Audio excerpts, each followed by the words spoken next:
All right, so I wanted to let the smoke settle a little bit because I wanted to really gather my thoughts on the news that broke last week concerning Jake Paul and Gervonta Tank Davis in an exhibition match this November live on Netflix. Now, this has obviously caused a stir in the boxing world, and you're hearing two separate narratives, and then there's some people that are kind of in the middle that are negative about it, people who are very positive about it. Now, I will tell you, on the surface, this is ultimately a sign of where American boxing currently is. I have been following boxing for the better part of 40 years, okay?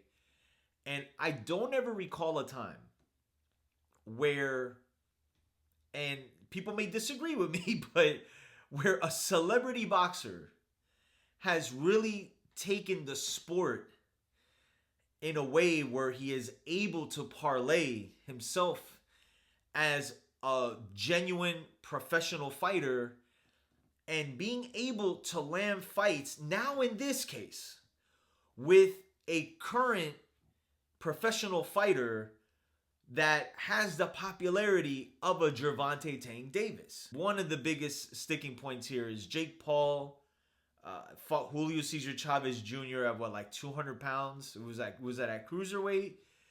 And Tank, his highest weight was 140 pounds against Mario Barrios, but he's a campaigning lightweight. Now, on one hand, you have people who are very hardcore boxing fans. And look, you have people who don't like Tank, and they are pushing the narrative that he is ducking Lamont Roach, which was a fight that, a rematch we were supposed to get, ended in controversy, ended in a draw. Some people believe Lamont Roach might have won that fight. We were led to believe there was going to be a rematch in August. Never panned out. Tank runs into issues with the law in Miami, got cleared, and within a week, we get this announcement. The obvious other fight as well that most boxing fans want to see is a fight with Shakur Stevenson, which ultimately would pit the two best lightweights in the world. So you have people from that perspective that are very against this, let alone Jake Paul's movement, his self-promotion.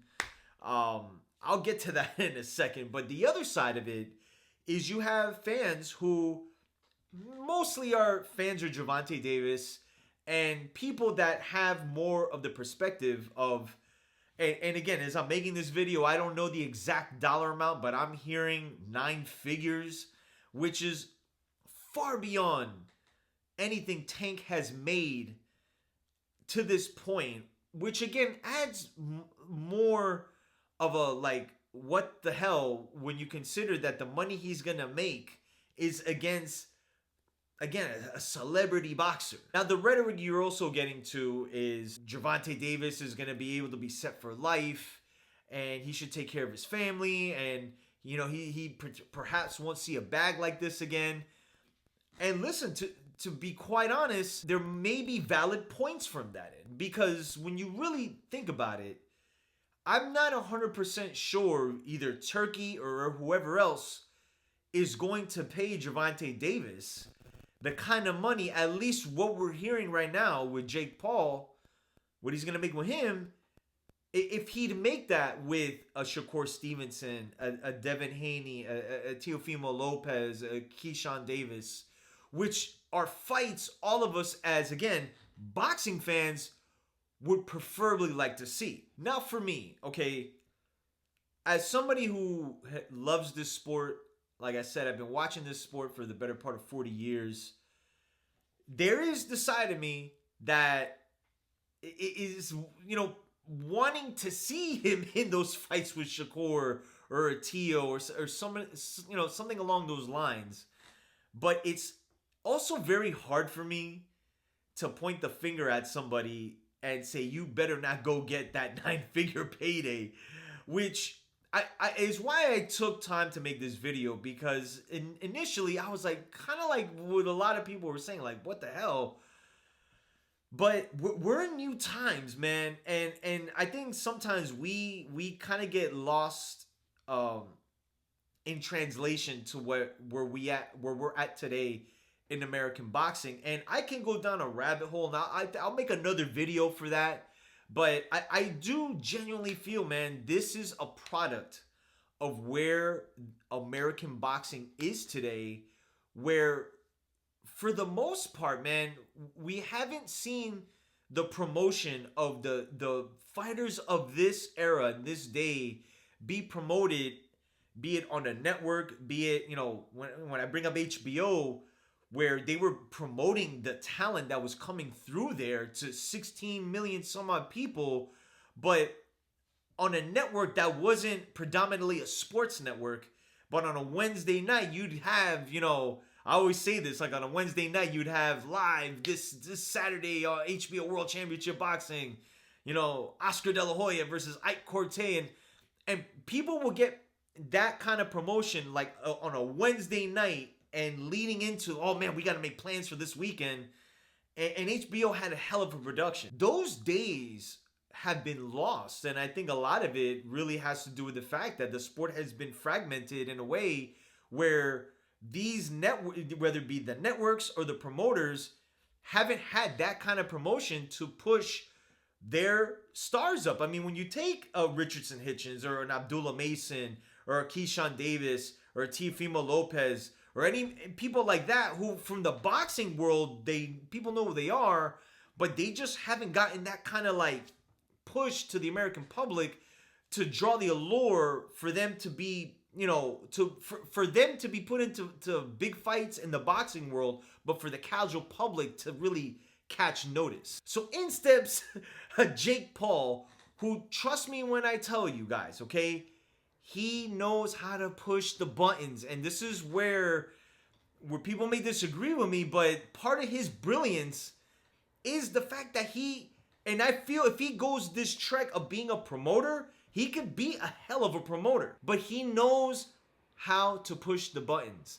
And you better believe that he knew that there was going to be the reception that people put forward for this fight with Tank. Because he knows, and quite honestly, Tank knows as well, that people are going to bitch, they're going to complain, but they're all going to tune in.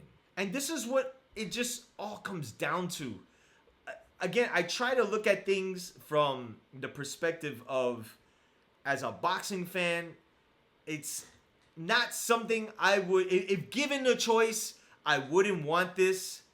But anybody in Tank's shoes that would turn down a 9-figure payday for an exhibition match against a celebrity boxer, you'd be lying to yourself if you don't think that they would consider it. At the end of the day, man, who are we to tell people what to do with their money or how to make their money? Now here's where I'll have my opinions of Tank going forward. If he if he makes the decision to walk away from the sport completely after this fight with Jake Paul, which, listen, man, you gotta leave that on the table. You do have to leave that on the table. My only kickback to that is that if he does decide to do that, okay, I can't put Tank in those talks or discussions of generational greats, okay? Because this is where the boxing comes into play, and it's always been predicated when we talk about when we put guys on pedestals based on what you did in the sport. Tank just hasn't fought his contemporaries at a point where you can point and say, man, he beat Lomachenko, man, he beat Teofimo Lopez, he beat Shakur Stevenson.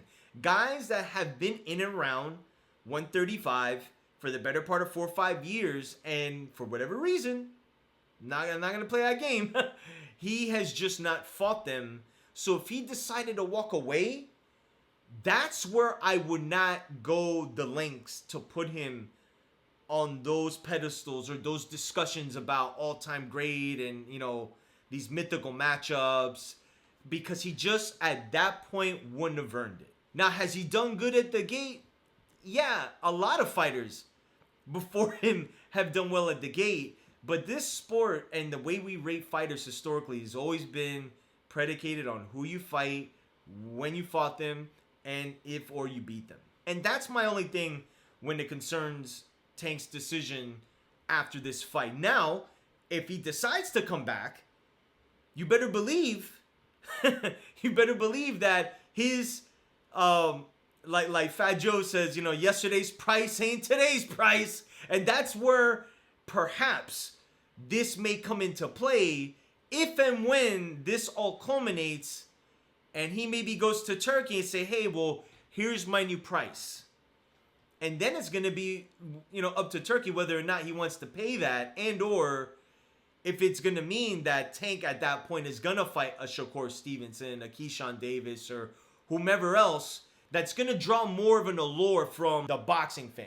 So nevertheless, this November, we're going to see Jake Paul and Gervonta Davis in a celebrity exhibition match.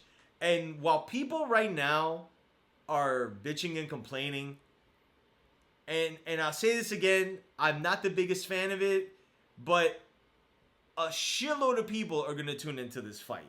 If you don't think that, you're crazy. So let me know what you think, man. Are you up in arms about this fight being made? Do you think Tank comes back after a supposed 9-figure payday? Or is this the last time we're going to see Tank in the ring? I'm willing to bet this is probably not the last time we're going to see Tank in the ring. But in any case, like, subscribe, leave a comment. Let me know what you think, man. November, Netflix, yet again. Gervonta Davis, Jake Paul, Gervonta Davis, however you want to put it. So just let me know what you think, and I'm out of here, man.